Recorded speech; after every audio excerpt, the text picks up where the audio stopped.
Hey everyone, this is LMP Games, and welcome back to our RPG Maker MV event tutorial series. So, in the last video, we went through and created some shops, or some versions of shops.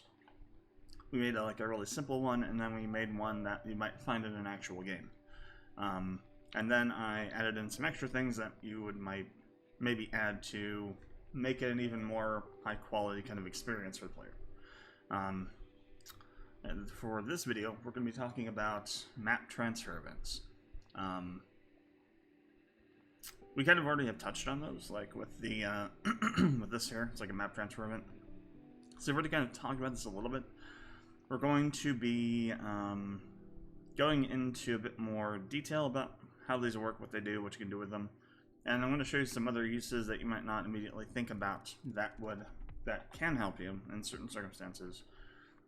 With map counts and things, because in RPG Maker there is a map limit in MV, 999 maps.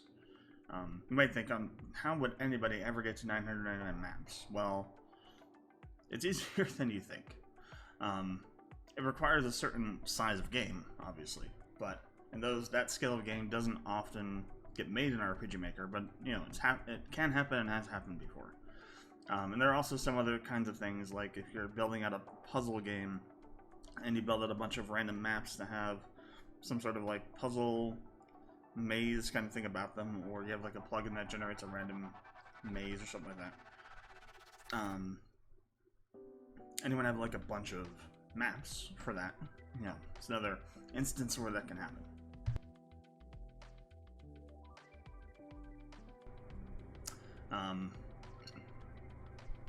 So this technique I'm going to show you can help you at least eliminate a few maps, potentially. Maybe quite a few, depending on how big your area is going to be. Yes, let's go ahead and jump into it. Let's go ahead and create a new map. We're going to call this map transfers.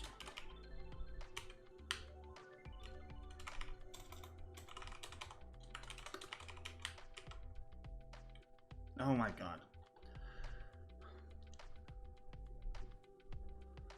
This thing is such a... I'm like on the fence about whether or not to disable the overlay in RPG Maker MV. I think you can disable the Steam overlay per game. You really probably should, though, because it gets very annoying sometimes. Okay. We're gonna make this map 15 by 15, and it'll have outside. Alright. One moment.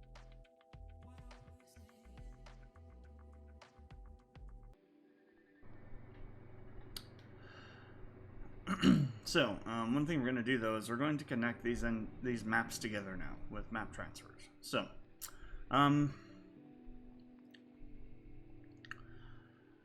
the best way to do this is to pick a tile type. Like, for example, like if, let's say we want to make a map transfer that goes down this way.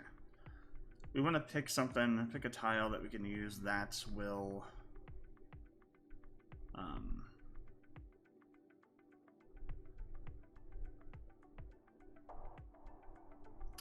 signify there's a path down here they can take.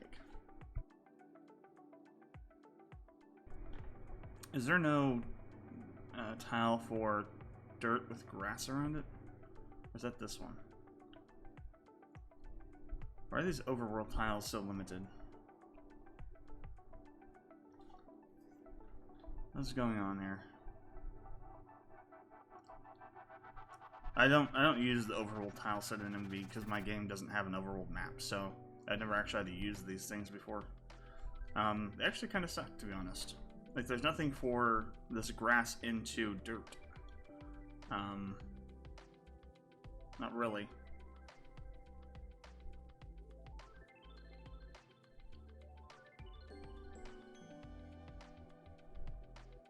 So I guess we'll just use this. Or, actually, you know what we'll do? We'll change the tile set. Get off this overall tile set and go to outside instead. There we go. Okay.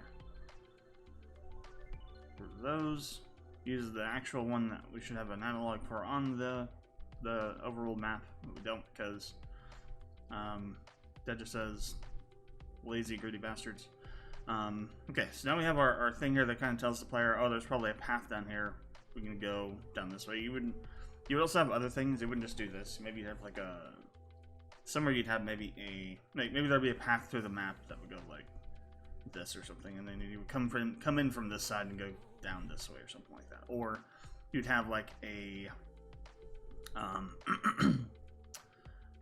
event that would be a signpost. Let's see, where's the signpost? There it is. And what you could do with this is turn this on.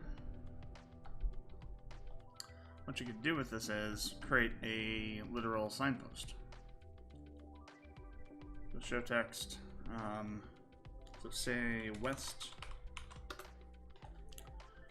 east city.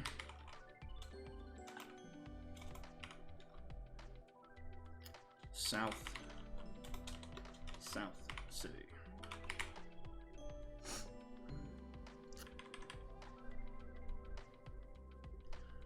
And then when the player interacts with this, they'll have directions of where they can go. Now, for something simple like this map, you don't really need to do that. This would be more for like a larger map where you have multiple different places the player can go. Or if they're new to an area. Like if it's a place that, well, for world building purposes, this might still be applicable. Maybe. But I would like, the map should be a bit bigger though, still, I think. But so we're gonna put that there. We aren't gonna put this one in. That's gonna go to a different tutorial map eventually. But the south one's going to go to the shops map, and then the shops map is going to go to this map transfer map. So we're going to go ahead and put in a, oops, put in a transfer here. It's going to take us to the shop map.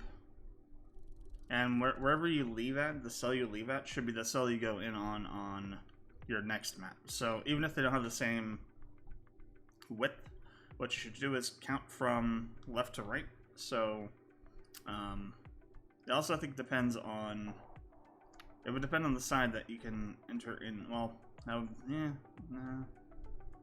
yeah, it should be from the bottom left corner. Or the bottom top corner if we're looking at one on this side. So, so 0, 1, 2, 3, 4, 5, 6, 7. So, we want to be on the 7th tile. Oh, it doesn't show you the coordinates. Unfortunate. There we go. That's the one to think, right? Oh, I didn't want to close it. I did. Oh god, it has the move sound. Yeah, go away. We don't need that. I have not realized that the map... See, this is how pervasive that sound is. People that use this automatic thing and don't change that, every map transfer also has that knock-knock noise, as D7 calls it. So again, you can kind of understand why that sound drives RPG Maker content creators completely batshit crazy, because it's everywhere in RPG Maker games where the developers don't give a shit about what they're actually making. So what I wanted to do was to confirm that this tile over here is 0, 0. It is, okay. So this is actually technically the 8th tile then. Alright, so we're gonna enter into, that location now. Let me change this again because, space. It's just easier to use space. we're gonna continue that. I'm gonna do that because we're not gonna do the evented system for the transfer stuff yet. So even though I don't think it's a problem anymore, that's just how I got in the habit of making my transfers, so I just do it all the time. It also gives, again, the player the idea that you've walked through the map. Like, he didn't just appear... He didn't just appear in the other map, he stepped on the space and then appeared, popped into existence as some transmission to the new map. It gives the player the illusion, without showing it, that they've actually moved through the old map into the new map, so there is momentum, right? I think the visual way of showing it with the thing we did with the shop is the better way to do it. Before, I'm not going to put that individual thing into every map that we're going to do these transfers on. Instead, we're going to build that system out when we do the talk about the evented systems and/or evented systems, because we're going to talk about common events separately from that. Alright, so save that, player touch, below characters. Okay, then we go over here. Technically, you probably should make this be a this kind of tile as well. Again, just to signify that the player can go into there, which they should know. The other thing we should probably do is, I actually want to fix this now. So what we can do with this is, we can actually make this tile black, I think. The only problem is that it screws up the auto-tiler tile. So I'll need to try and fix that. Now, I believe there's a way to... Is it shift? No, I don't want to do shift. Oh, there we go. That's how I'm going to do it. So if you hold shift when you drag across with an auto-tiler, it will not auto-tile. It'll use the tile you have selected. So that still looks right? Yeah. Doesn't look any different. We just have this thing in the middle there. Okay. So now what we're going to do is, what'll happen is that this will cover that tile, and when this swings inward, when we open it, there should be a black void behind it instead of a wall that the door clips into. Actually, no, that still looks wrong, doesn't it? You're looking at the tile set here, because it didn't...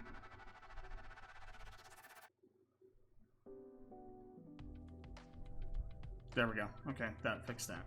And this is fine over here like this.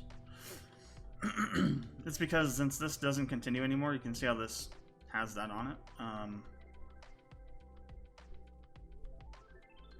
What we can do is... Let's see.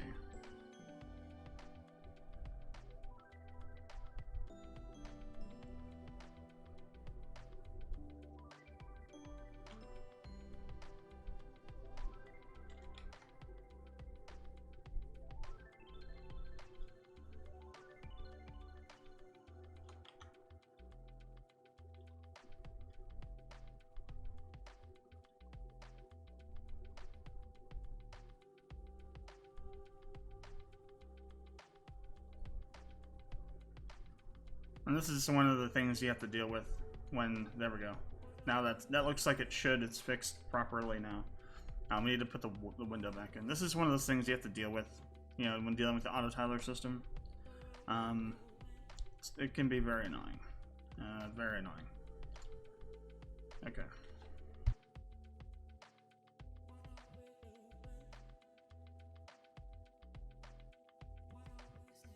Jesus Christ, it's trying to kill me today. So let's save this and open this up and see how that looks. Again, I had the thing on, so it probably looked a little weird. Keep forgetting to turn off database focus. So this shouldn't look so strange anymore. Yeah, there we go. That's how it should look. Okay, cool. Because that actually started after I finished the video. I was looking at that and it actually started to annoy me, so I wanted to fix that. Okay, so we need to add in the 5, 6, 7, 8.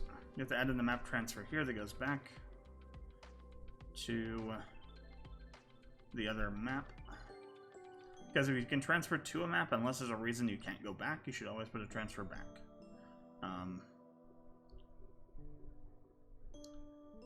So we're going to go ahead and do that. We're going to delete the knock knock noise. Okay.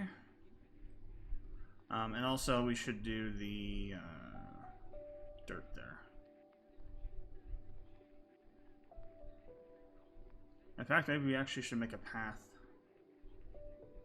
on this one.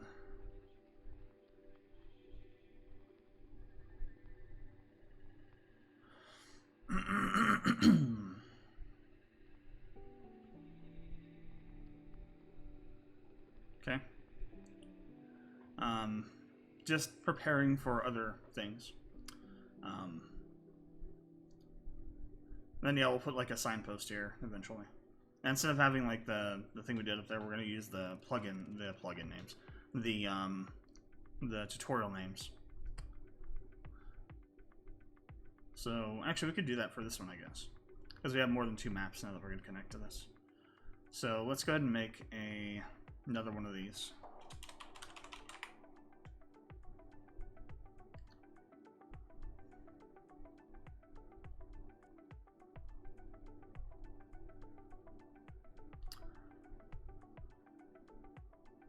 So, so to the north, basic NPCs. To the east, it's going to be our map transfers, and then we'll add in the rest as we add them, like that. Let's actually go back up here and change this one as well. And we're going to use the same. So if we had stuff going north and east, we would use north and east. But we don't, so we're going to go to south. So one thing you should always try and do is be consistent. So if you have a sign, you have it set up a certain way, like in a certain order of the directions, based on the side of the map they're on. You should probably try and stick to that order of things when they're present, and on signposts you're going to make it later on, because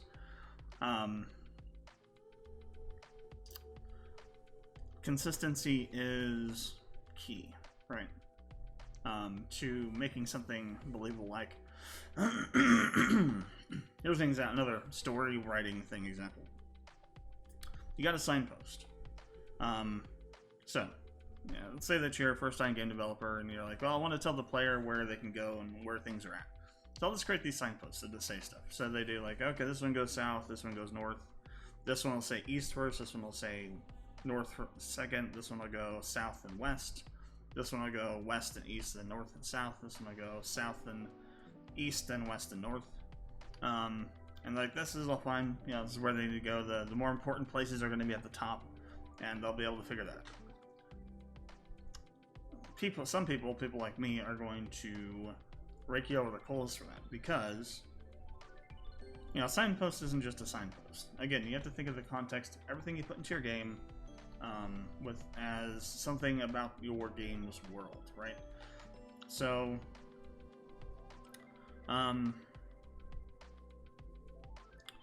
even if it doesn't exist in your game proper, there's still, you know, if you're in a country, there's still going to be some kind of centralized government. That's just how countries work. Cities are not going to have the, one, they won't have the jurisdiction, 2, they won't have, you know, if you're in like a medieval sort of setting, not going to have probably have the ability to fund putting up signposts to tell you where you're going. So that's going to be something that this centralized government would be doing. And because of that, all these signposts would have a certain way that they are built. And they would have a certain order of how things are displayed. So, having signposts that just start with whatever direction you feel like, or whatever direction you feel is the most important direction, and then just, you know, having everything be different, isn't realistic. It isn't, you know, to me, if I see that, to me that tells me that you didn't put enough thought into what this signpost is, right? what its objective is about, how it got there, why it was put in place, and how it would have been put into place by whoever put it there. Now you could say, oh, it's just random people putting it in place and putting these signposts up and putting things together. Then I would say, okay, then what is the reasoning for why they would put in these specific locations that are story based first? And if you didn't have a reason for that, I would say there's a plot hole, technically. And it's not a massive plot hole, but it's like this thing exists here, and it's quite obvious that it's a plot device you put in to help the player figure out where they're supposed to go next, without having like a compass or telling them specifically where to go. Like in a objective or something on window.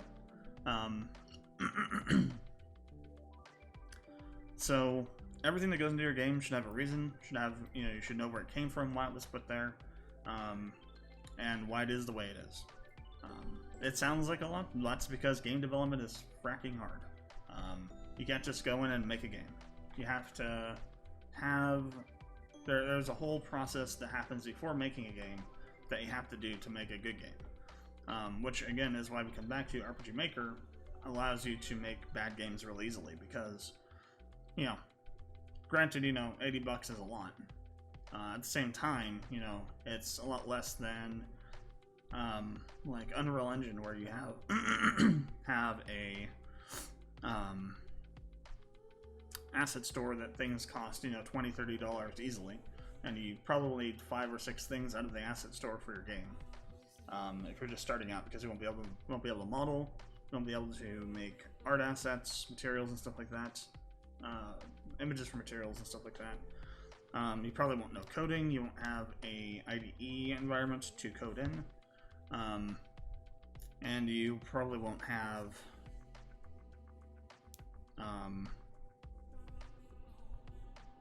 much knowledge in coding.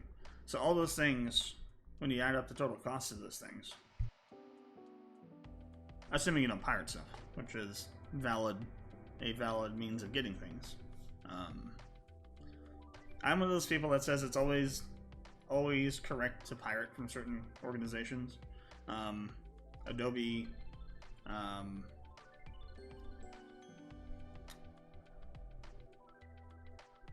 Microsoft. Well, Office 365 has become more reasonable, but back in the day when you had to buy multiple versions of Office for with minimal changes, because they didn't offer perpetual licensing back then, that was entirely valid to pirate that shit. And a couple of the big organizations that abuse software as a service, Adobe is currently the biggest offender in that area, because they charge you a bunch of money, something like $100 a year or something like that, for a service that doesn't add anything of value, really. The Creative Cloud is a scam, and it's been a scam since they started. Because the reason they started is because they weren't getting enough money from the people that bought their software. They wanted more money, so they switched to subscription service. Initially, it was okay. It was a reasonable price. Creative Cloud is not worth more than $25 a year or a month. Year, month? No, month. And now it's you're paying out the ass every month for this stuff, and there's no reason why you should. Software as a service is a cancer on society as a whole. There should be I legitimately believe there should be a law that forces companies to provide perpetual licensing if somebody wants to buy a perpetual license, and that they can't make that license. The license has to have parity with the subscription-based service, but cannot be more than 200% the cost of that service over a year. Because if that was mandated, companies would then say, okay, well, you're going to give us $10,000 for this perpetual license or something. It's just total bullcrap. So yeah, fully on board with pirating software from certain companies that are douchebags like Adobe.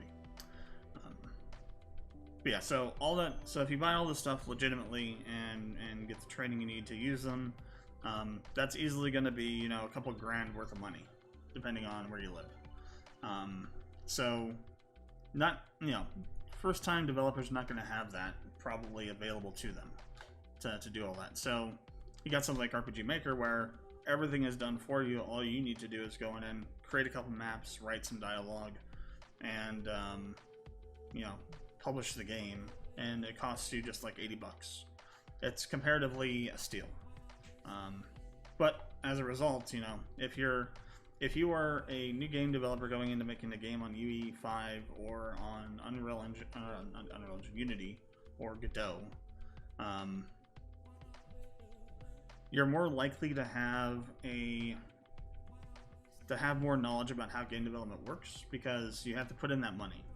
Whereas with RPG Maker, you know, if you have 80 bucks lying around, you can buy the engine, make a game, and that's it. So there's a much higher chance you don't know about game development and the processes behind it before you make a game. And that's why RPG Maker is notorious around the internet for having really bad games made on it, because it just is able to be accessible for many more people than actual, you know, than more advanced game engines are. So yeah, you can't just go and make a game. You have to have this whole process that happens before that, where you know, have your general idea for your story, your general kind of idea for the different events that happen, major events that happen. You have a general idea about the characters. You have general idea about the game world itself, and ideally, then you would take all that and then build out a pool of historical information about your game that you then can pull from to fill in all the other smaller details and use to expand upon the story and create some side content from. That's generally how game development works. In a game that's, you know, that's a good game. A lot of games that come out, like AAA games that come out that people rate bad because the story is bad, it's because they don't do enough of that pre-building of the world. And so the world just feels, and the story feels lackluster because of that. Or it's because they don't know how to write properly. It could be, you know, if it's one, it's usually the other two, to be honest.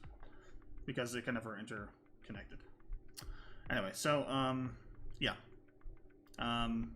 Long story short, another writing rant over. Make sure that when you're doing these kinds of events that they're all consistent. Unless there's a reason they're not consistent. And then explicitly state the reason. Like, if you run into, like, once you run into a couple of these, like, say, have the character say, how come all these signposts are so different? And then maybe have another character, if there's no one in the party, say, like, well, like, say that you have a character that joins your party later on. You find like a fourth one of these that's all jacked up, and your main character says, why are these all different?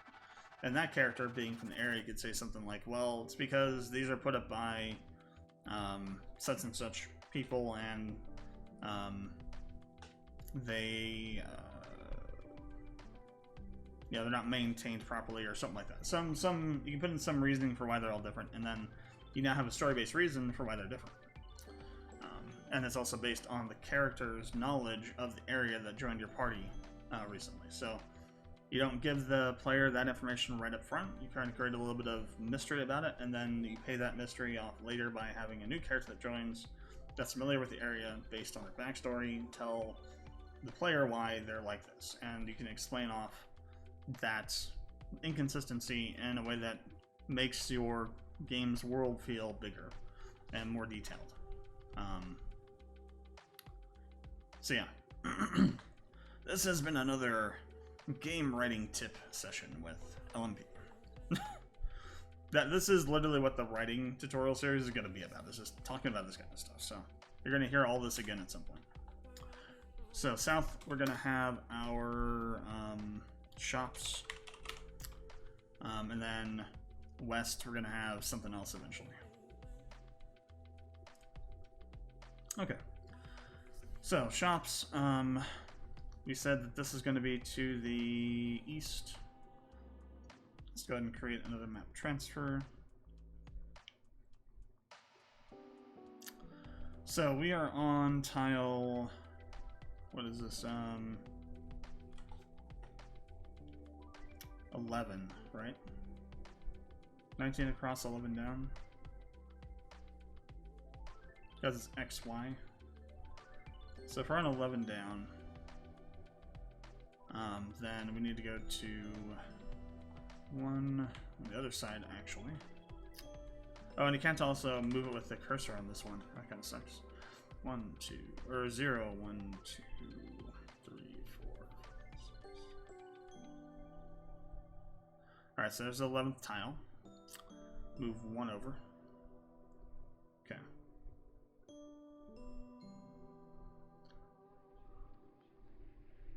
Yeah, so that's tile 11 on the y-axis. Alright, so back over to here. We're going to set up our ground real fast.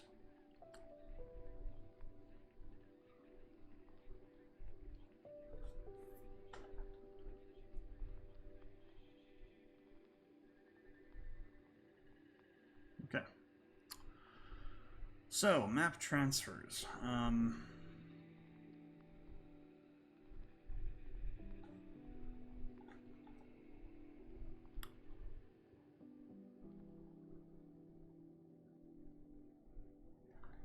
I guess you can't move around with the arrow series, or I thought you could.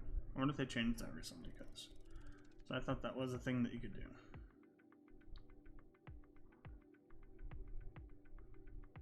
Oh yeah, I need to remove the knock knock noise. Player touch, load characters, apply, okay. I'm gonna go do that.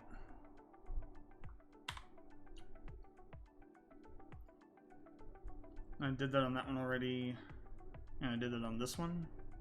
Yes.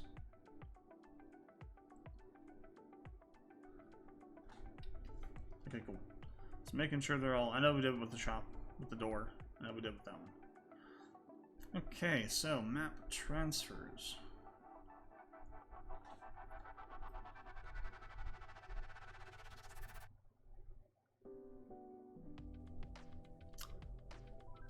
Alright, so you might be wondering why we have this going to here for. So, you already know about how these map transfers generally are, so it's on the second event command page, transfer player, you have your, you can select a map location directly using this location selector, or you can have it set up with a series of variables. So you have the map ID and then the X and Y coordinates, and the game variable, a set of game variables. So you can use either one of those two methods. You then have the direction, so you can change which way the character will be turning. So retain means whatever direction you're moving in and facing, you're going to stay in that direction when you are in the new map, when you load into the new map. Generally, you want to use retain for most transfers. If you're doing a transfer where you're like falling into a map below or something like that, maybe you want to choose the direction you're moving or facing when you load in. But for the most part, you want to use retain.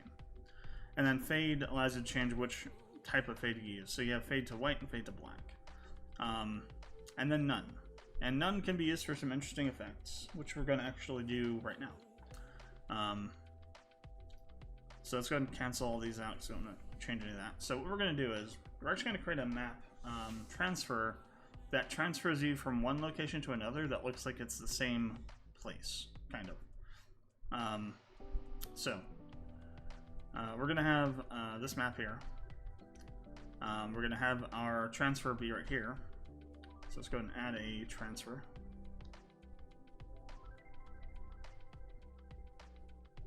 We're not going to set up the location we're going to just yet. There's a reason for that. So, what we're going to do then is we're going to continue our path here, upward. And we're going to put in some other things around here, some trees or something. Just some landmark things that kind of will give the player something to view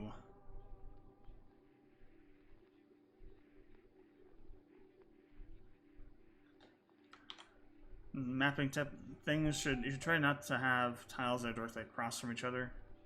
I kind of did a bunch of those. Just because if they're directly across from each other on like a grid sort of pattern, it becomes really obvious. Granted, I mean, that can happen in real life, but at the same time, it's more visually interesting if things are a little bit off center from each other. Oops.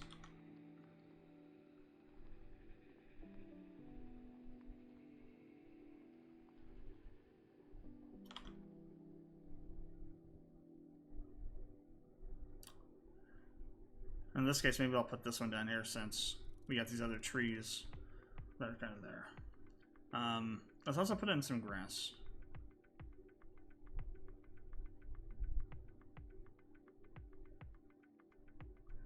Actually, I want this to go underneath that tree, so we'll add that tree back in over top of it. Actually, we can't do it that way. We have to go over to here and then do this. Oh, is it? Because when you do a right click, what I'm doing is doing a right click to like copy an area. When you do that, though, it copies all the tiles in that area that you selected. So it was copying this ground texture too, and we don't want that. We want to have it be just the tree tile, so it'll go above the grass here. And then in the grass, we're going to put in some flowers.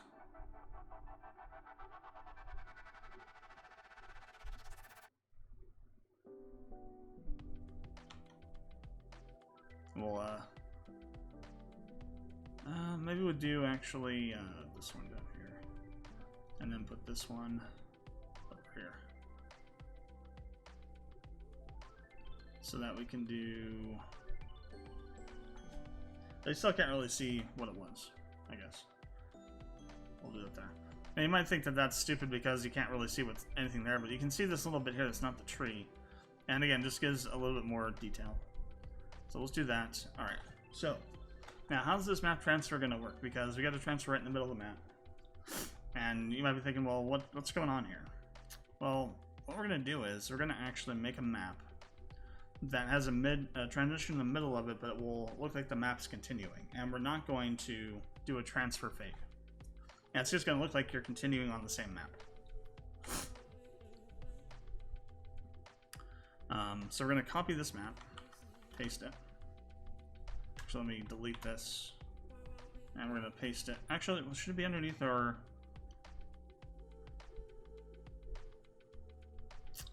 Yeah, let's put it underneath. I think I'll put it underneath. We're going to change the map name. Oops. We won't change the... Well, we're going to make sure we don't have the display name, and we're going to change this to map transfer B, and we'll change the other one to A. We'll leave map transfers as map transfers though. Actually, no, we can't really do that though.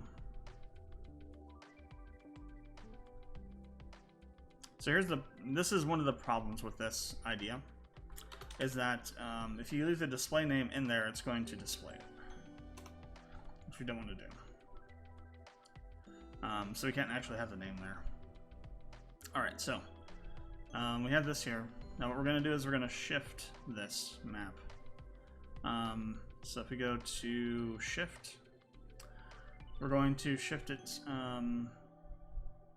If you want to go negative X, no, positive X.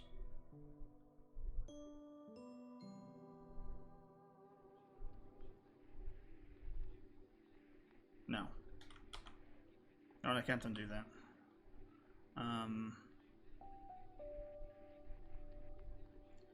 We want to shift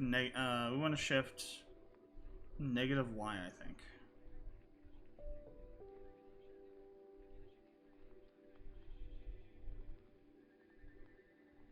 Nope, that was positive Y. Okay.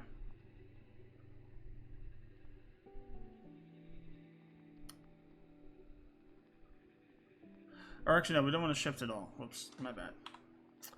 My bad.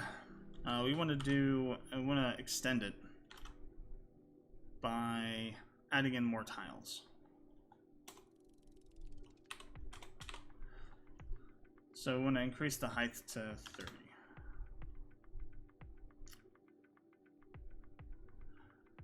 And then what we're going to do is we're going to go to our selection tool.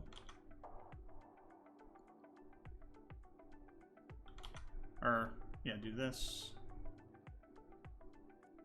We're going to move down and we're going to copy this down here. We're going to move the events down.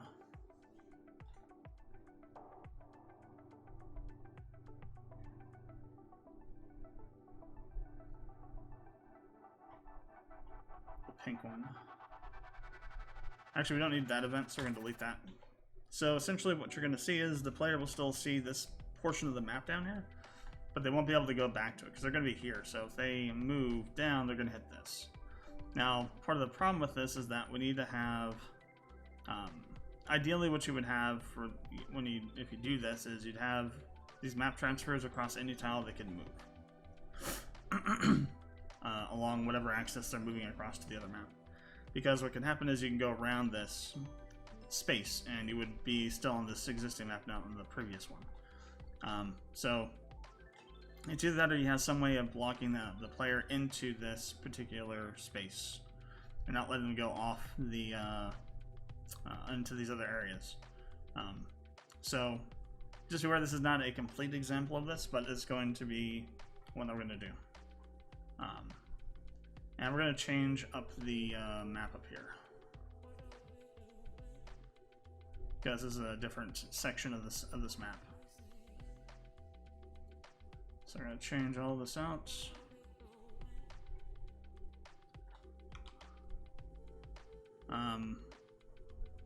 So everything above the edge of this is added in. So yeah, this stuff can go. Let me do this. Okay, and then we'll actually also get rid of that. How much above? It's one tile, right? Yeah, one tile above. So this is the other map, existing map. So now we're going to continue this upward a bit. This also depends on your screen resolution size as well.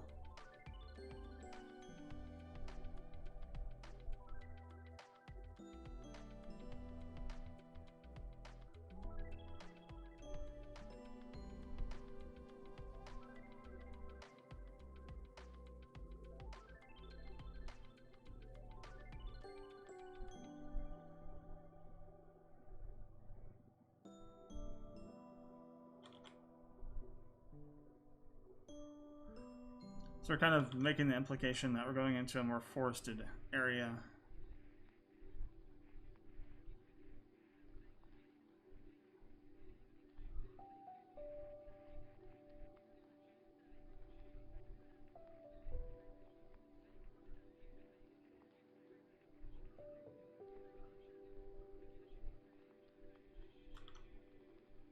It gets kind of hard to not put things on a grid eventually, so...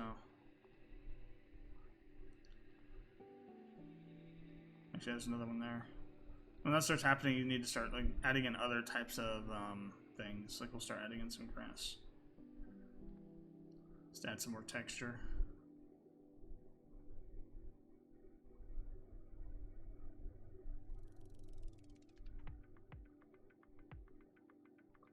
We'll put that tree back in there.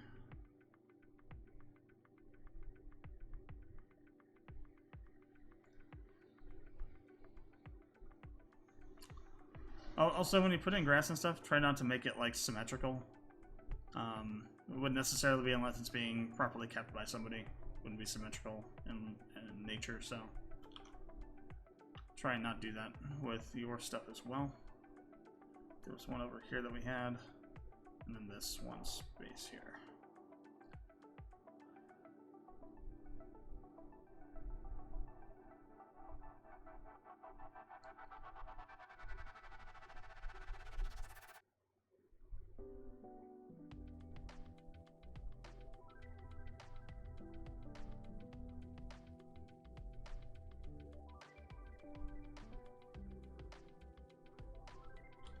Now it's kind of weird on that grass.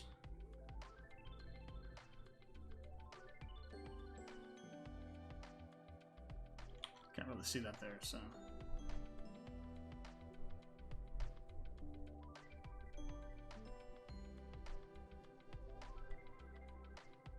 Couple bushes here and there. Something like that. So there's our other map. And what we're going to do with this is we're going to move this up one tile. And then we're going to change this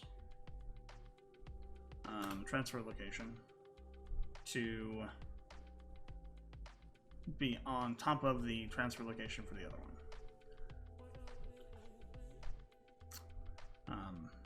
This should work. We're also going to turn off the fade to turn it to none.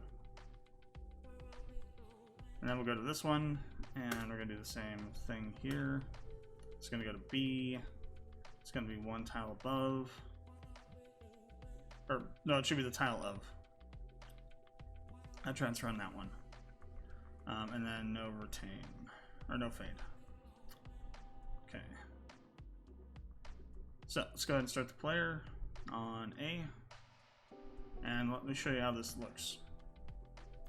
So what we're essentially doing is we're creating a poor man's Zelda map transfer.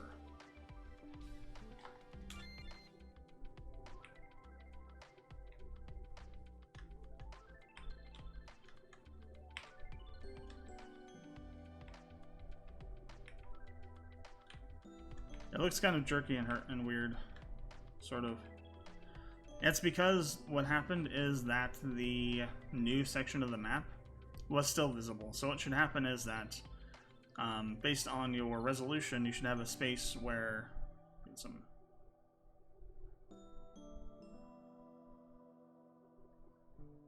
these black bars exist.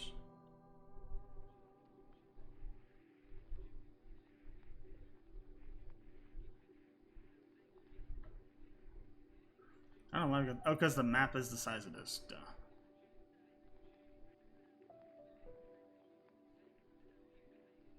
Doesn't fill the entire screen.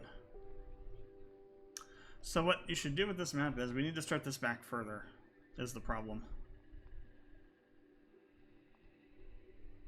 So I'm going to move it down to be across from this. We'll move this one down as well to be the one above it.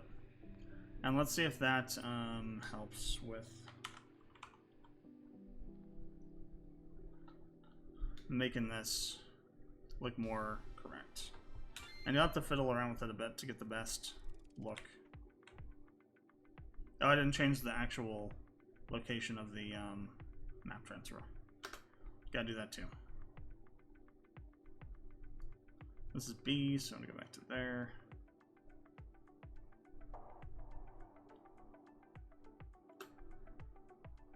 And A wants to go there. Okay.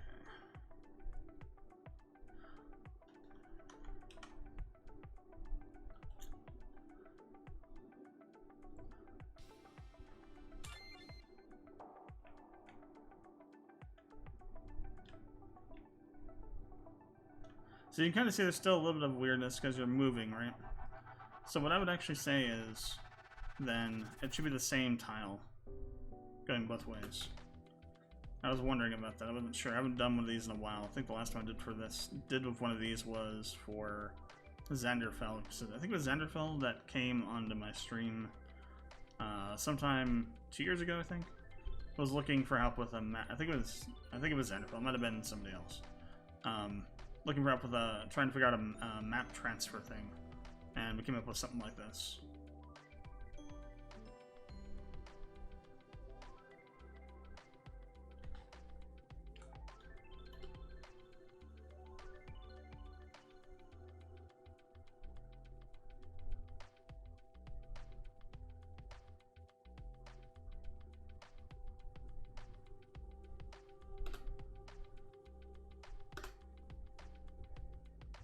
Okay. This is actually a bit better than a Zelda transfer. Like if you think about the old 2D Zelda games where you move a map and then the map moves, the camera moves to the new map. This is kind of like a version of that, but a more modern one where the camera doesn't really shift. Now the problem with this is that the caterpillar gives it away. So that's another limitation there. Let's turn off the caterpillar.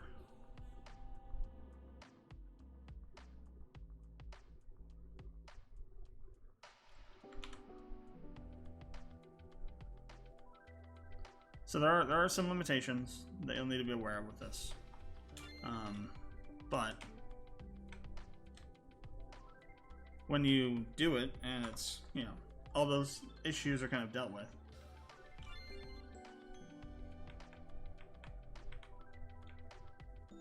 So now we're on the other map right now, right? And you wouldn't be able to tell that we just like shifted a map because you couldn't tell that we changed the maps, but we did.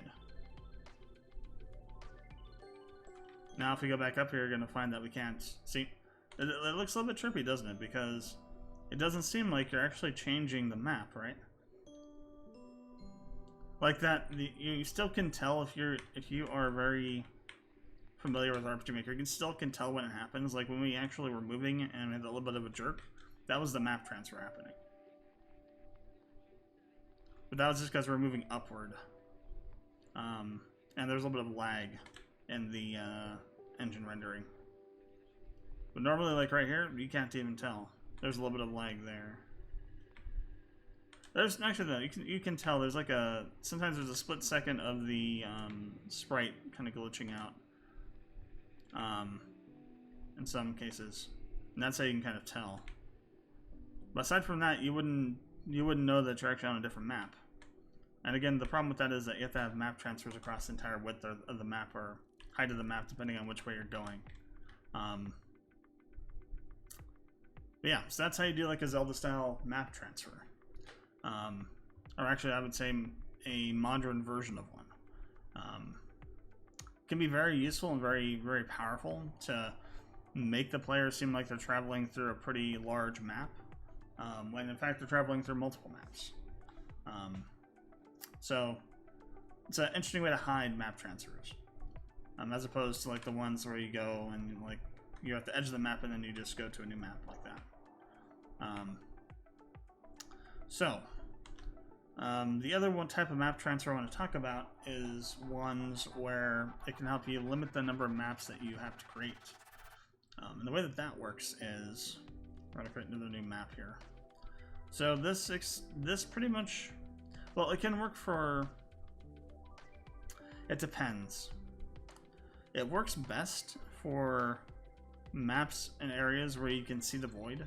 And what I mean by the void is,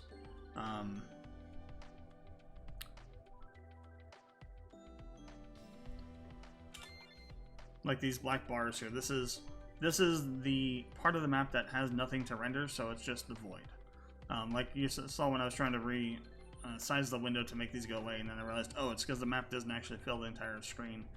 Well, you can make a map that doesn't have tiles on it in certain areas that just has a void within it.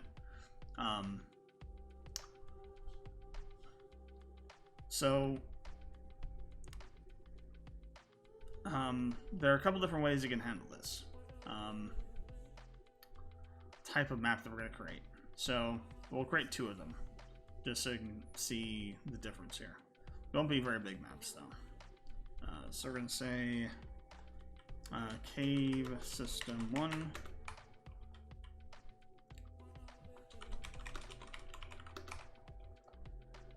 We're going to make this map be 45 by 45. Actually, let's go 60 by 60. And we're going to have a dungeon tile set used here for this. And then we're going to copy that and rename this one to Cave System 2. And we'll leave it the same size. Okay. So, in either case for these, what we're going to do is we're going to have the void filled in as the main tile. So we're going to take our void tile here. We're just going to tile in every tile with this tile. Now, what we're going to do is we're going to have a entrance, because we got to have an entrance area to come in from the outside, which is what we're going to do. So let me actually go and make a third map really quick.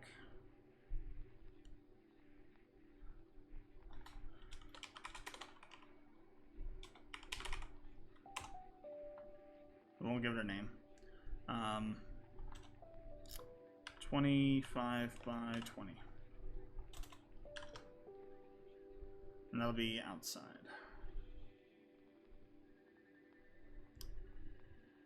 Actually, let's make it smaller. I do think it should be smaller.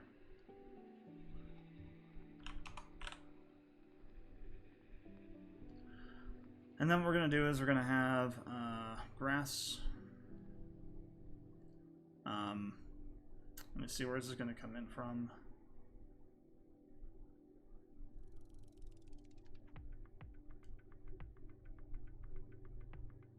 So 1, 2, 3, or 0, 1, 2, 3, 4, 5, 6. 0, 1, 2, 3, 4, 5, 6.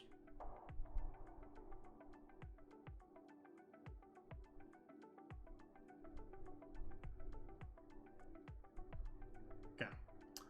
So there's our entrance to the map. And then we're going to have this go this way into a cave.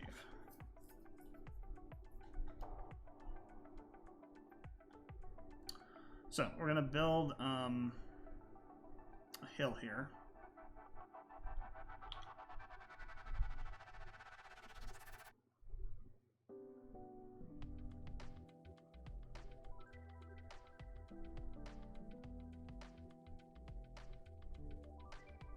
These are not the best tiles.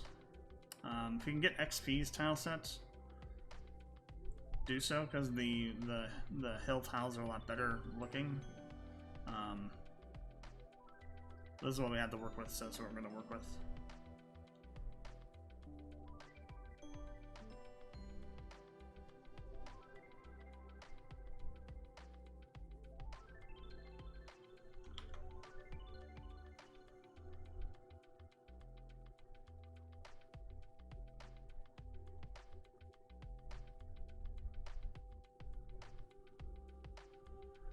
Now we'll just fill in some of this other area here.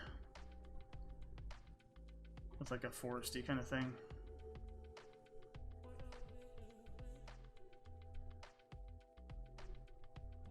Put a bunch of grass.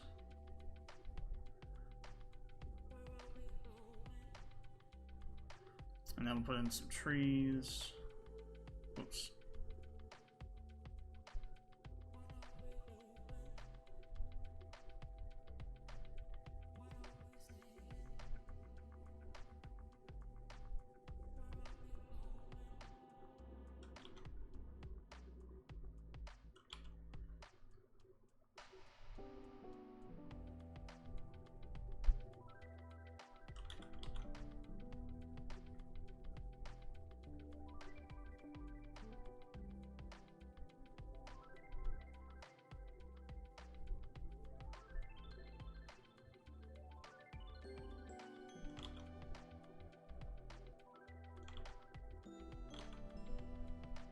Yeah, trees are not quite centered the right way for that, so... Oh no, yeah, let's put that one there, and then we'll fix this. There we go. Alright, and then we're going to put in a...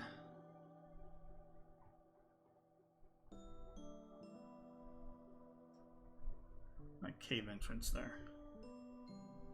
Oh. Something like that. Alright, and that's going to be our cave entrance. So, we're going to come in here from the bottom. Since we're coming up from the top, we need to come in from the bottom. The only problem is we don't have a light thing, I don't think. That'll work that way. I guess we could still use this. It look kind of weird. Yeah, when you do certain things, you'll need to come in and modify the tile sets to make them work the way you want to. So what we're going to do is we're going to grab some floor tiles here. Let's do these. And we're just going to go through and we're gonna tile in an area here. And we're going to put in some walls.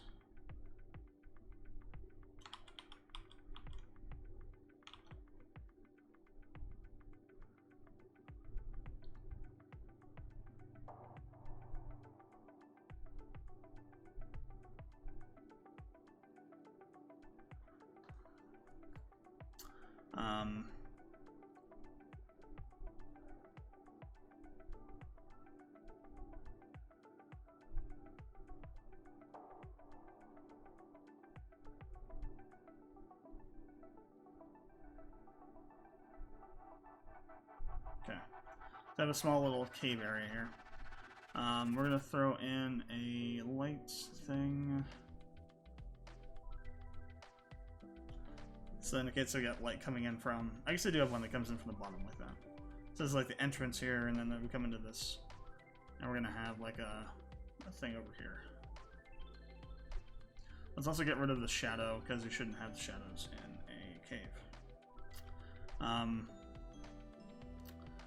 The other thing we're gonna do is when we come into the cave, we'll set up an event, but we're gonna tint the area to be darker than it looks. So we're gonna simulate like a dark cavern. All right, so we have this here. We have our thing here.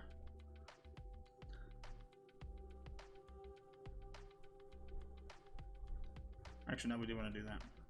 There's a reason why we're gonna block this out, and you'll see why in terms of like visual styling later when we do the second cave. So you might be thinking, okay, well, we got this small space down here. What about the rest of the map? Well, so let's say you're making a cave. How would you go about it? Would you make a large map with a bunch of just interconnected rooms that fit together through tunnels and such? Would you do a bunch of smaller maps where you have a tiny map and then that just leads you to another map? So here's some of the problems with those two solutions. So for the large map that has everything connected, it's a large map. Large maps are extremely hard to make well, because the larger the map is, the more detail you need to add. It seems like it seems backwards maybe. You know, you might think a smaller map should be more detailed, but no, the larger the map is, the more detail there should be, and the harder it is to make that detail look good. The smaller a map is, the less detail you can get away with. Granted, you know, for certain, you know, if you're in like a building, like a shop or something, or like a jail or something like that, you should have some details present, a little bit extra maybe. But like in this kind of situation where you have like a tiny, it's like cave, you don't really need to put too much in. Like we could get away with just doing this. This is probably fine. I would then also probably add in a stalactite or two. And just a few extra little small details around to just... Actually, I probably would do something that stands out more on the ground. There's a few extra details just to kind of, you know, say this is a cave. Or you can do this third method we're going to do, which is you transfer to a new map, but it's not really a new map. What you do is you take a large map and you separate it out into large enough areas to where the player's playable view area for your game can't see those other sides of the map. And you transfer from one section of your map to another section of your map, and it gives you the illusion of progression while keeping everything within the same map. So for example, here's what I mean. So we have this here. We're going to make this go to another small cave-like room. We're going to go and put that up here. So let's grab our floor tiles again. We're going to tile that in. Let's be a bit bigger of a cave thing here.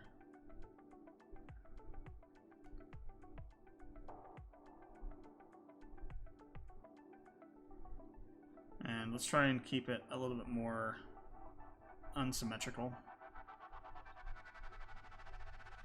Because it wouldn't, you know, this would not be symmetrical in real life.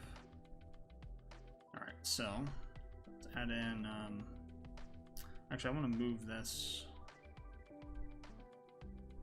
over here so we can do this. And I'm going to add in a few extra tiles here so we can go around that more easily. Okay, something like this. So then what we're going to do is we're going to fill in the walls and ceiling bits here. You should try and keep it consistent with what you've already done. So when you're making a map like this, any tile that you can see that's behind or lower than the character should just be one of these upper sections. That's basically what you're using for the tops of your walls. the second you get to a point where you can actually have a tile that's above the character, then you have to use the actual wall tiles, because now they can see what the wall is. Oops, that was not the wall tile I was looking for.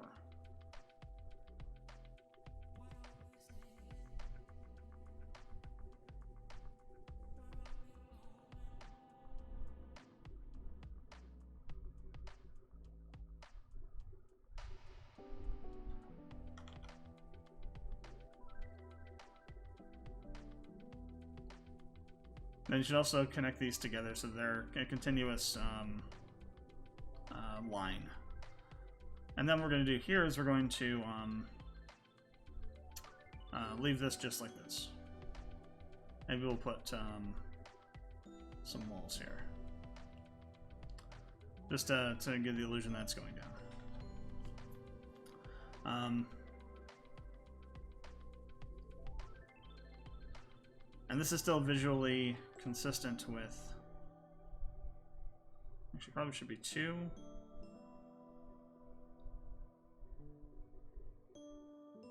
I'll make this a bit bigger. Okay. And it's still visually consistent with the rest of the map that way. So we got our small little room here. We're gonna have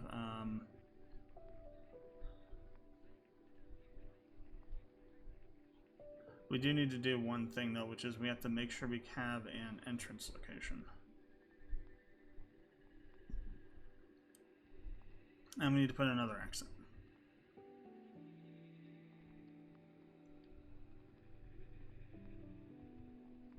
Okay. So now we have our 2 rooms here. Actually, potentially, let me zoom out. I think I'll need to move this.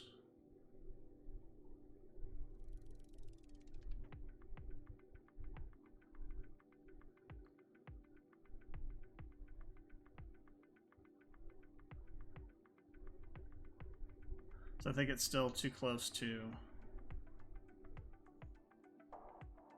the other map piece. Alright, so we have our 2 pieces of the map here. They should be far enough apart that you can't see them. And actually, we probably could shrink this map down a little bit on the size. So it's going to bring things up and to the right. So what I should do is we should take all this, and I should move it upward.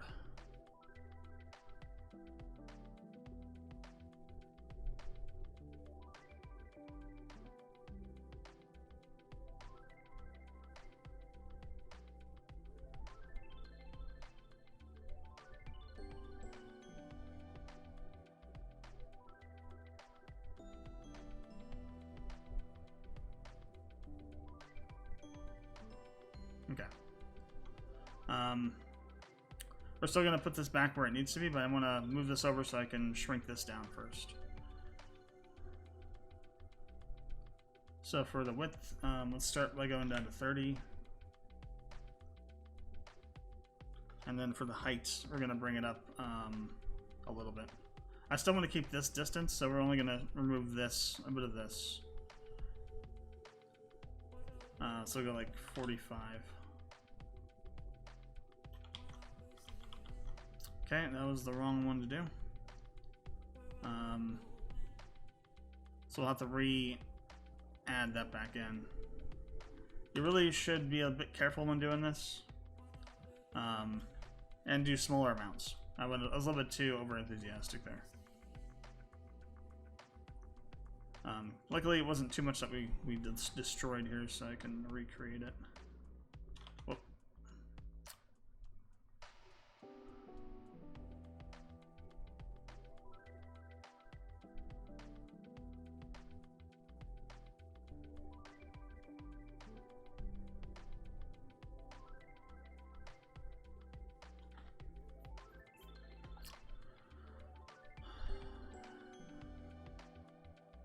And then I'm going to take this, and this is supposed to be on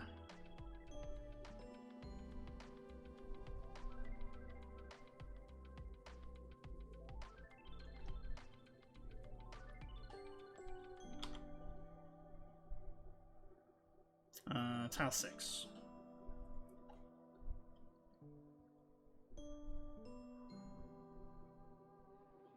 So what I can do now is I can actually put something here. I like to do this a lot where I'll just find some random thing, put it there to mark the space, and then change it after, once I move this into the right position.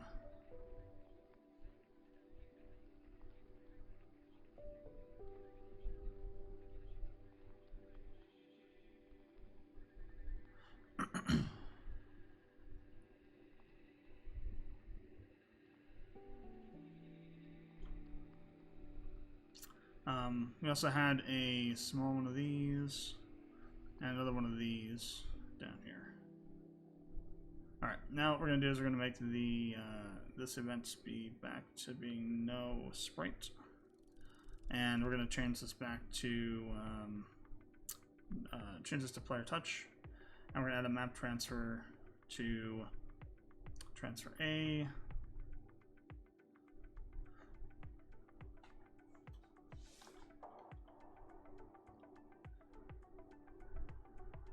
General transfer there, and then on transfer A we're going to add one to that map.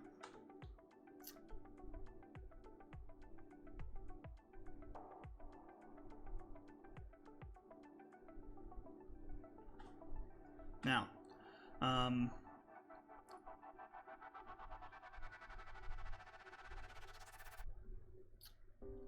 what we're going to do here now is we're going to do a fade out screen, and then we're going to do a tint screen. Okay, so what we want to do is we want to have this screen be tinted when the player can't see what's going on. That way we can have it appear in, actually not here, on the other side. We want to turn on a switch here though.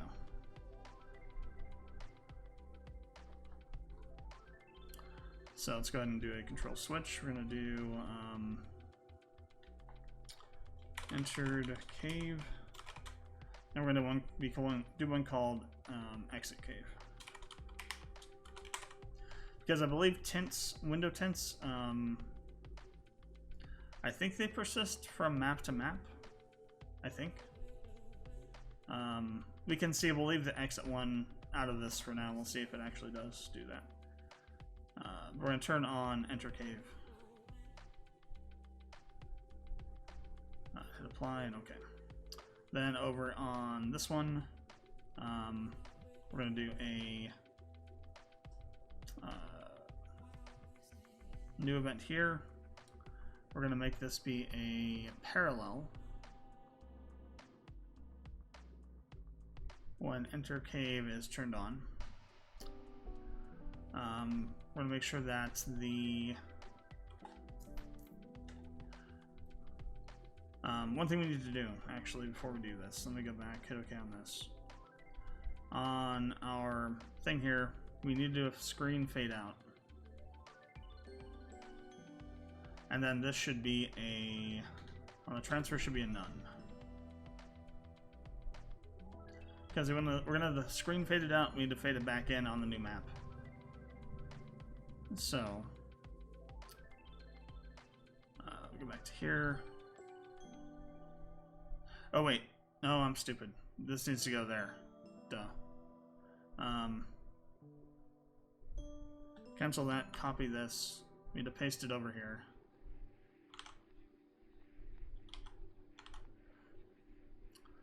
And then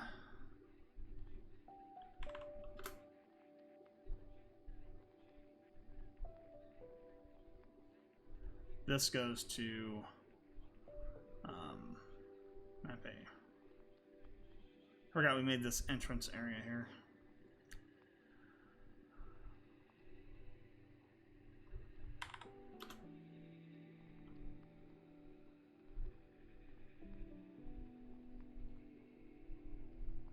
Okay.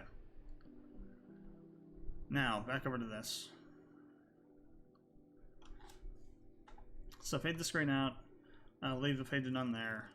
Then the cave one, we set the window tints.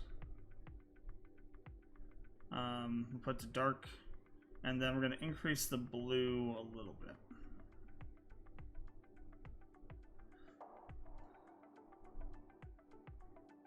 Because we don't want dark, we want like movie dark.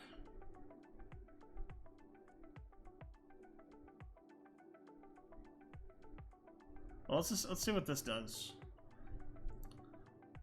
Duration, 1 frame, wait for completion. Then we're gonna do new fade in screen. Then we're gonna do a set self switch. A to be on. We'll create a new page. That'll be the self switch. A on. We're going to turn on enter to off. So we're turning off this one.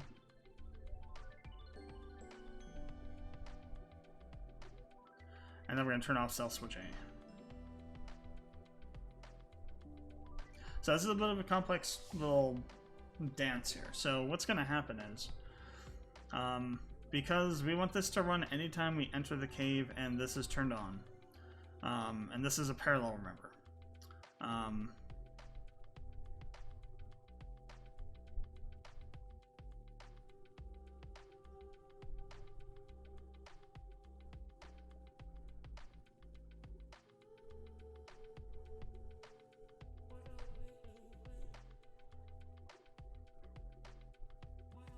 I just remembered we need to do this too.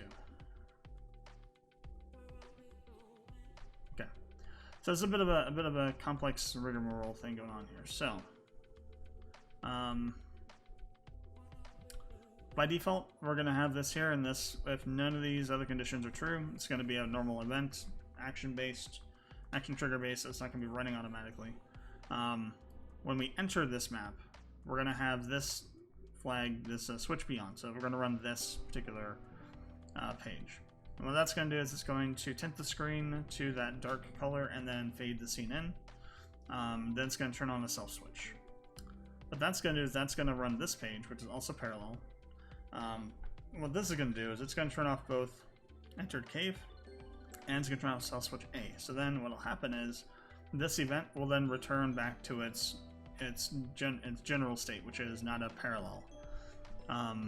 And this is a type of event that you would use to do things where things have to reoccur, based on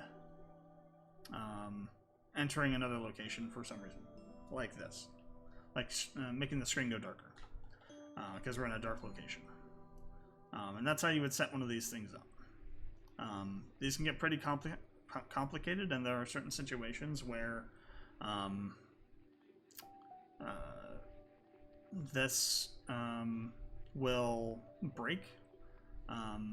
Namely, like if you save the game in here and come back in when you're in a different map, you'll need to set up something that will darken the screen when the game starts. The way that I've solved this was to create a tiny plugin, a small tiny plugin that tracked the state of where the player was and if stuff was supposed to be turned on or not. And if they weren't supposed to be turned on, they were left off. If they were supposed to be turned on, they got turned on when the game loaded. By saving a game variable to the save file, essentially. Or setting a game variable. It's either a switch or a game variable that then would be used by this unload to the plugin unload to turn a switch on or off in the map. You could probably do that through it may be possible to do that through just non-plugin stuff, but it was the easiest way for me to figure it out. Yeah, so there are some problems with this solution. Just be aware of that. So we're going to go ahead and hit apply on that. Okay. So now let's actually go ahead and test this.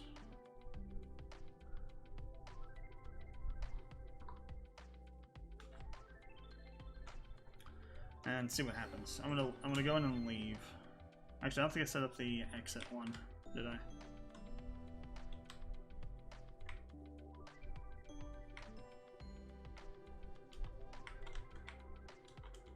Oh, because this tile is not traversable, right? So what I need to do then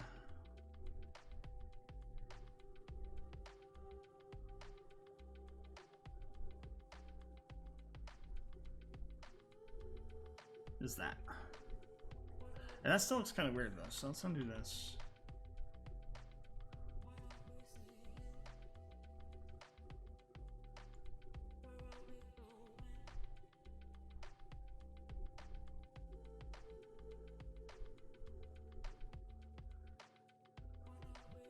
Move that down a tile. I know I did put that in there. Never mind. But I didn't set it up.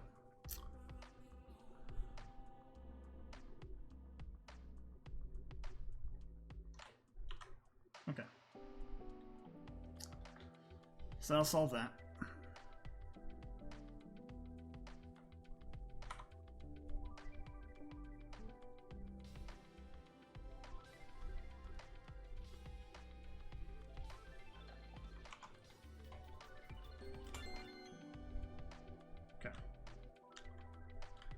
So we're gonna go into this cave. Yeah, see, now you can see how it's darker looking. If we come back out, it's still dark. Yeah, so the map tint does indeed follow you through other maps. So what we'll need to do is similar to what we did here, but on the opposite side of this in cave entrance. On this one, same situation, except we're going to change this to exited cave instead of entered. And we're going to change the tint screen back to normal. And then we need to turn off exited cave.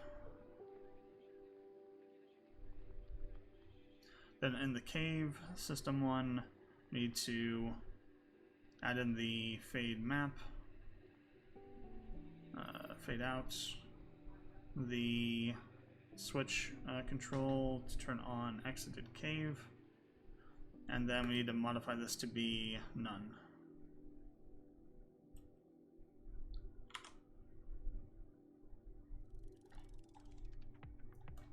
Okay, so now this should work as expected. So we'll be able to enter the cave and exit the cave. So we have our darkened look for the cave. We come back out and we're back to normal on the screen brightness. So that's like a little extra detail you can use to make your cave maps a bit more interesting. Now, let's go ahead and put in our transfer for the map, the area to area in the map here. So we're going to transfer the player to this map up here. And you can see that you can see this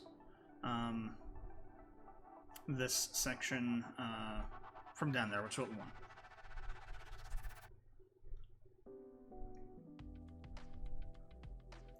And going map to map shouldn't undo the going to one area in the map to this another area in the same map shouldn't undo the tint. I don't believe.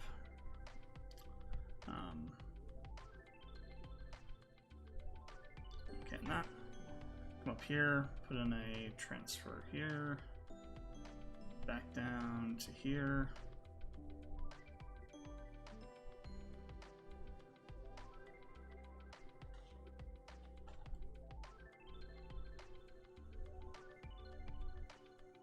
Actually, let me move this one up, because they should be able to walk into that one. And then we'll make another map transfer here, and this one will go to our second cave system, which we're going to make some. We're essentially going to take this same map, and we're going to change it and make it a bit more visually interesting.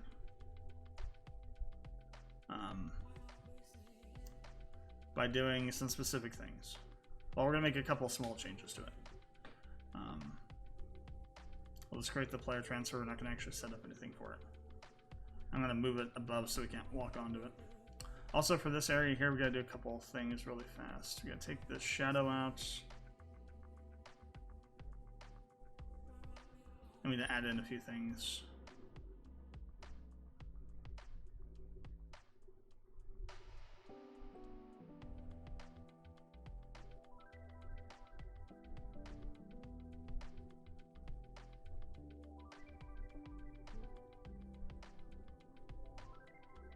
That's kind of weird though because it doesn't show like a cross section of it.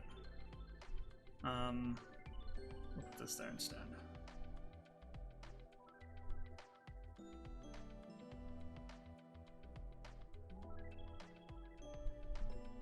Well, one thing we can do though is we can do this. I guess it looks the same either way.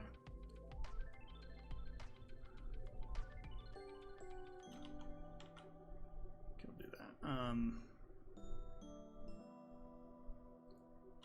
A few stones around. Maybe we'll also include some vines. Maybe somehow some vines got up here. Could also be the implication that there's something below this map, potentially. Okay, so there's that. So I'm just going to copy this.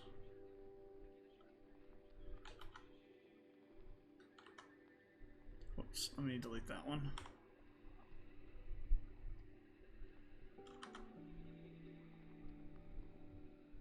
Yeah, you can't reorder maps, which kind of sucks. In MV. I think you can do it in MZ, but you can't do it in MV.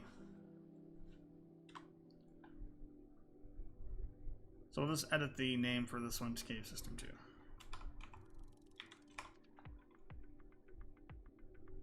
2. Okay. And then we need to make a small change here because we're no longer coming in from the outside, so that should be there, like that. I'll make a couple other small changes as well, just to show this is a different location. Sort of. Okay. Now, let me go back to this one because we need to do one thing here. So, what we're going to do different here now, this is going to give a little bit more of an interesting look to the map. We're going to move this upward a little bit.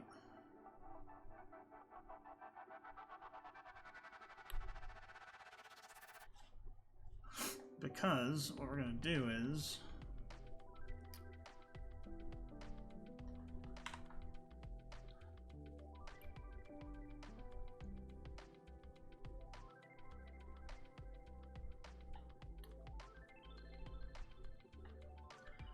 we're going to add some more layers to this.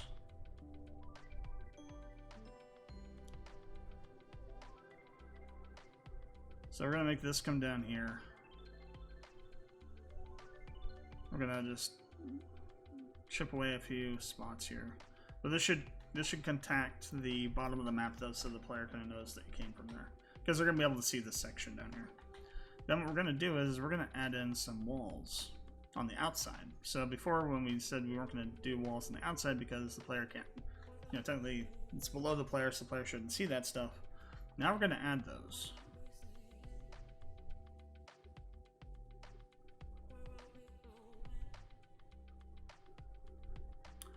And what I would do, and what I've done in the past with this, is actually edit these tiles to make them fade out more. So it looks like they're actually going down into the murky blackness. But I'm not going to do that for this tutorial series, so you'll have to deal with the default tiles here.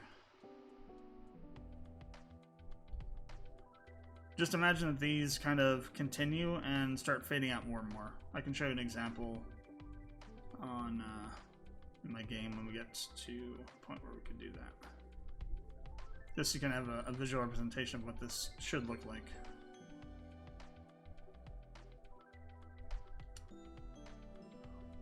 That's all we're going to do. We're just going to make a little extra bit of detail, put that in there, and we're going to have this. So it's basically the same thing now. So, as the other map. And then we're going to change this to go to Cave System 2. Okay, we're going to remove this one.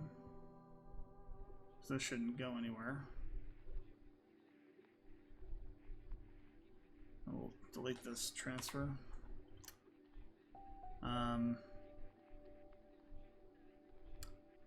So take this out, take that out. Let's go into cave system 1. Here. Okay. Apply. This should go to cave system 2. Up here. Okay.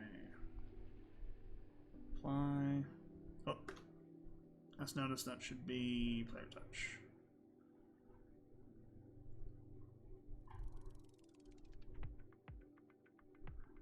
Alright, so this is now set up to go back to the other map. Let's go back to here and fix anything that needs to be fixed here.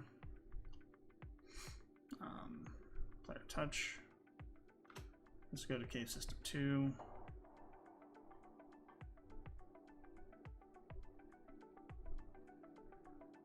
And then player touch. Okay. So this is all set up now.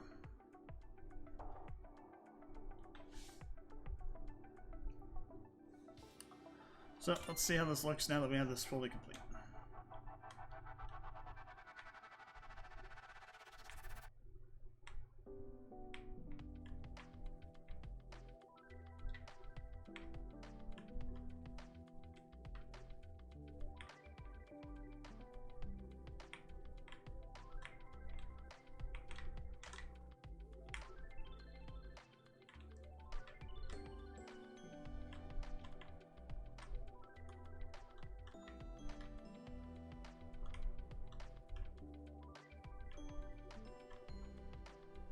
Oh, we need to fix that. That one has a no retain on it. Coming back from system 2.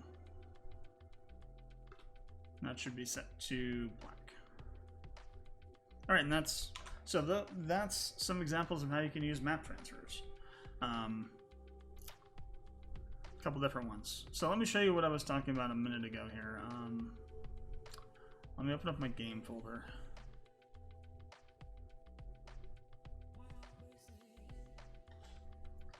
So this is my game, Legend of Emilor. Working on it for quite a while. So if we go to, where are we at? Who's Gold Mines? All right. Let me choose a different.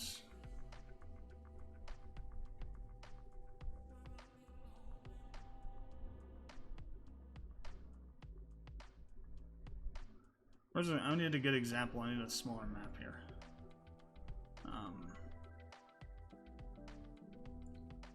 I guess this could work.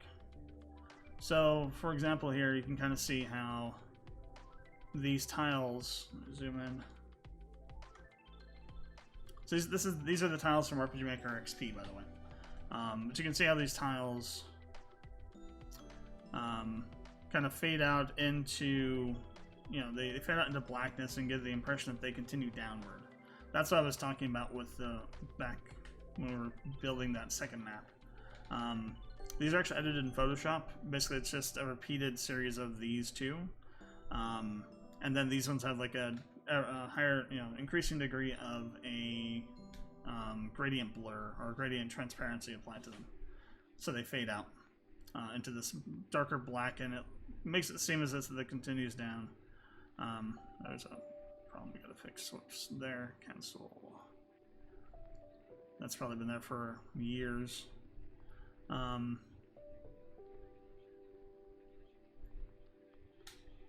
Technically, actually, it should be this there, and then that should be like an event that changes. But yeah. So what this is, it's a climbing point. So what happens with this map is there's another section below this that you can go through and find. There's a way to get up to this point here using a rope climbing system. Then there'll be like a treasure chest or something here to find. Yeah, like you can see here how like you can see this pylon behind this tile because of this here. This is a edited tile here where I've merged these two together in the sprite sheet. I'm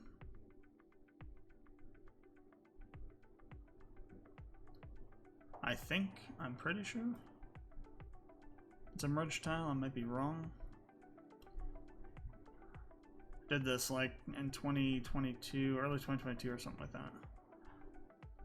I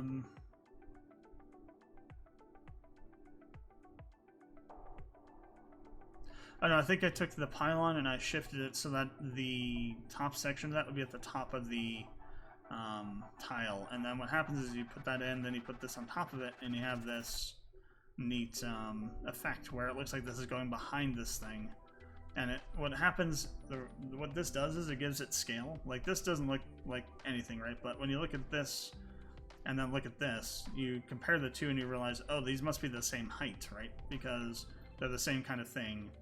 And since we can just barely see the top of this, that means that the wall here must be this height.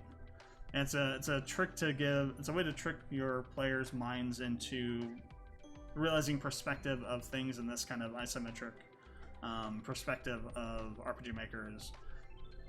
It's one of the hardest things to do in RPG Maker is give the proper perspective of the map to the player, and you have to use a lot of visual tricks to do it. I use stuff like this. There's other things like this map here. Where is this? No, not Dankwood. FOT. Like this here. Zoom out a little bit. So this section here actually gives the impression that you're traveling upward, even though you're not really. It's a flat 2D plane. The reason it does, though, is look at the side of these hills, right? So you can see these hills are equal, and they are, you know, they're together, and they seem like they're equal. And we have this many tiles on this section of the actual cliff face of it. So you would assume that this would be the same. And then as you go up, you see that this is now less than this. And this is also that same amount. And then we have this one that's even less. And the perspective it should give is that you're traveling up a hill onto this upper section through this passage. I got a similar one down here where it's actually going downward. So we've got like this thing here with this stuff here. We got these perspective things where it's getting lower and lower. And then ideally what should happen is the player looks at this and says, oh, this is like a thing that juts out over the top of a ravine, and this is a thing that goes down further into like a canyon or cul-de-sac kind of thing down here, because of how these wall sections are situated by going down further as you go down. This is a map that I made and messed around with perspective a lot on. So there's like a lot of perspective informing map structuring of different levels and things, and like for example, you have this here, and then you have this here, just to give the perspective that this goes down further than this does, and that this is up higher than this section is. So there's like a lot of interesting perspective mapping I did for this one. It took quite a while to figure out how all that stuff was supposed to work. But eventually we got there. And this is like the kind of stuff that you won't find in, I'm not tooting my own horn or anything, but a lot of, again, going back to the bad game, RPG Maker game thing, this, you know, putting this level of thought into a map isn't something you'll normally see in RPG Maker unless it's a pretty good dev. And this isn't even that good of a map, to be honest, in terms of like just general overall quality. Sure, there's a lot of perspective stuff, but that's kind of the gimmick of the map, is that perspective stuff. And the actual design of it is not that good in terms of like how all the details are placed. You can find much better examples, much better made maps and things than this. But I still think it looks pretty good.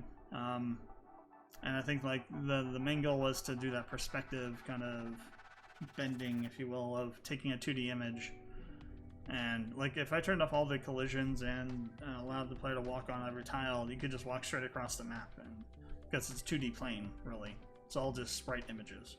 But adding in all these perspective, creating visual elements, gives you the impression that there actually is height to the map. And height is one of the hardest things to do in an RPG Maker, just because of the nature of the engine.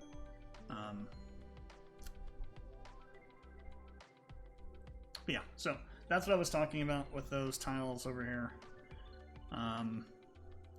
Like they're going down into another, like a lower level or something, or they're part of a structure that goes lower.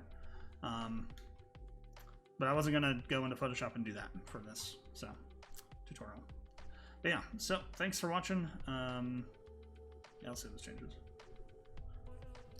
Yeah, but thanks for watching. Comments, questions, leave them below. And I'll see you for the next video where we will be talking about... what will we be talking about? Actually, this one ended up being the longest video so far.